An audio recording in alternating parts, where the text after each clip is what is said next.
भारत और श्रीलंका के बीच फैला एक अद्भुत पुल जिसे हम राम सेतु कहते हैं।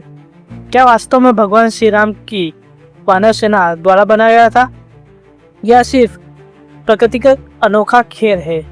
दिलचस्प यह है कि इसी पुल को दुनिया एडम ब्रिज के नाम से भी जानती है और दोनों धर्मों की परंपराएं एक ही जगह कैसे जुड़ती है।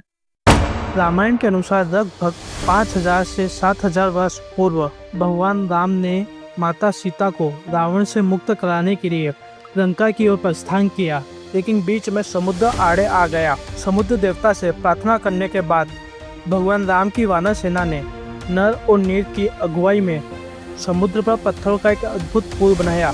यही राम सेतु है, भक्ति, साहस और पराक्रम का प्रतीक। दूसरी ओर इस्लामिक परंपराओं में कहा गया है कि आदम जब स्वर्ग से पृथ्वी पर उतरे तो वे श्रीलंका के एक ऊंचे पर्वत पर प्रकट हुए, जिसे आज एडम पीक कहा जाता है। वहां से भारत की ओर जाने के लिए उन्होंने इसी पुल का सहारा लिया। इसलिए विदेशी यात्री और ब्रिटिश नक्शा इस स्थान को एडम्स ब्रिज कहने लगे। इस्लामिक विद्वानों के अनुसार यह घटना लगभग 6000 वर्ष पूर्व घटित हुई मानी जाती है। अब जरा गौर कीजिए, रामायण की घटना लगभग 5000 से 7000 साल पहले मानी जाती है और इस्लामिक परंपरा कहती है कि आदम लगभग 6000 साल पहले पृथ्वी पर उतरे थे। यानी दोनों ही कथाओं की समय सीमा लगभग एक दूसरे से मिलती जुलती है।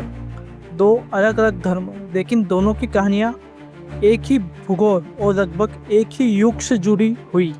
भूगर्भ शास्त्रियों का मानना है कि यह पुल टेक्टोनिक प्लेट और समुद्र शरण से बनी एक प्राकृतिक संरचना है, लेकिन सैटेलाइट इमेज और समुद्र शोध यह बताते हैं कि इस संरचना की उम्र लगभग 3500 ईसा पूर्व की हो सकती है और यह वही काल है जिसे कई विद्वान रामायण काल से जोड़ते हैं। कुछ वैज्ञानिक तो यह भी मानते हैं कि यह क्षेत्र कभी प्राचीन बंदरगाह या सभ्यता का हिस्सा रहा होगा। तो सोचिए, एक ही जगह दो अलग अलग परंपराएं, राम सेतु और एडम ब्रिज, दोनों ही कथाएं समय और स्थान दोनों स्तर पर कहीं न कहीं आपस में मिलते हैं। क्या यह प्रकृति का अद्भुत खेल है या फिर वास्तव में मानव इतिहास और आस्था की गहरी कड़ी? आप क्या मानते हैं, राम सेतु भगवान राम के पराक्रम का प्रमाण है या आदम की धरती पर यात्रा का निशान? अपनी राय हमें कमेंट में जरूर बताइए। अगर ऐसे ही रहस्य विषय में रुचि रखते हैं तो हमारे चैनल को सब्सक्राइब करना मत भूलिएगा। धन्यवाद। जय श्री राम।